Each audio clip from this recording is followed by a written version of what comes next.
Assalamualaikum warahmatullahi wabarakatuh. Kali ini kami akan menjelaskan mengenai materi suprasegmental.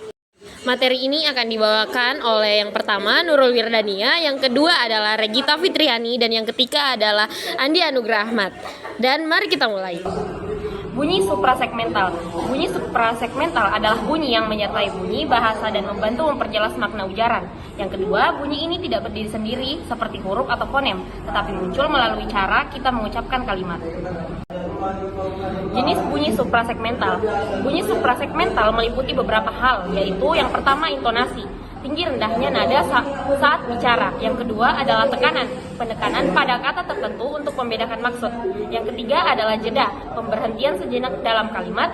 Dan yang keempat adalah durasi, panjang pendeknya pengucapan. Dan yang keempat adalah ekspresi dan kinesis, mimik wajah, serta gerak tubuh yang mendukung tuturan dalam bahasa tulisan. Hal ini biasanya ditandai dengan tanda seperti titik, koma, tanda tanya, dan tanda seru. Di bagian ini saya akan menjelaskan tentang intonasi. Intonasi memiliki peran yang sangat penting karena dapat membedakan jenis kalimat yang kita ucapkan. Dalam bahasa Indonesia, ada beberapa bentuk intonasi yang umum digunakan. Pada kalimat berita, intonasi biasanya cenderung datar. Pada kalimat tanya, intonasi umumnya naik di bagian akhir. Sedangkan pada kalimat perintah, intonasi diucapkan dengan lebih tegas. Jadi, meskipun kata-kata yang digunakan sama, apabila intonasinya berbeda, maka maksud kalimatnya juga bisa berubah. Selanjutnya, bagian tekanan. Tekanan adalah penegasan pada bagian kata atau kalimat tertentu. Dalam bahasa Indonesia, tekanan seringkali berfungsi untuk memperjelas maksud dalam kalimat.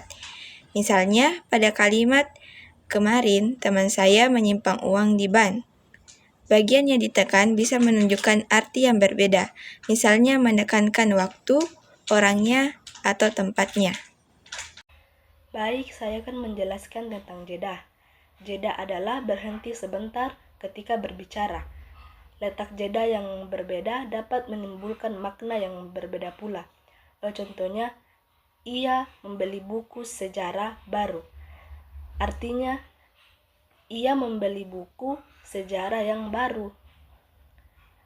Ia membeli buku sejarah baru. Artinya, ia membeli buku yang berkaitan dengan sejarah baru.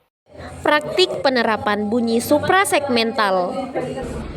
Selanjutnya adalah tekanan kata. Membaca kalimat memperjelas tekanan kata-kata tertentu untuk mengubah maksud. Contohnya, saya tidak pernah mengatakan dia mencuri uang. Yang kedua, saya tidak pernah mengatakan dia mencuri uang. Dan yang ketiga adalah saya tidak pernah mengatakan dia mencuri uang.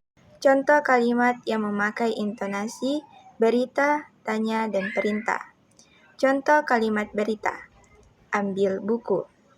Contoh kalimat tanya, ambil buku. Contoh kalimat perintah, ambil buku. Berikutnya fonem. Fonem tidak memiliki makna sendiri, tetapi jika bunyinya berubah, maka makna kata juga bisa berubah. Artinya, walaupun perbedaan hanya satu huruf atau satu bunyi saja, arti katanya bisa menjadi sangat berbeda. Contohnya, suka berarti senang atau menyukai sesuatu. Misalnya, aku suka membaca buku cerita. Jika bunyinya berubah menjadi duka, artinya menjadi kesedihan. Contohnya, keluarga itu sedang berduka karena kehilangan anggota keluarganya. Jika bunyinya berubah menjadi muka yang berarti wajah, artinya anak itu mencuci muka sebelum tidur. Jika bunyinya berubah menjadi luka yang berarti cedera, artinya tangannya terkena pisau hingga luka. Jika bunyinya berubah menjadi buka yang berarti membuka sesuatu, artinya tolong buka pintunya.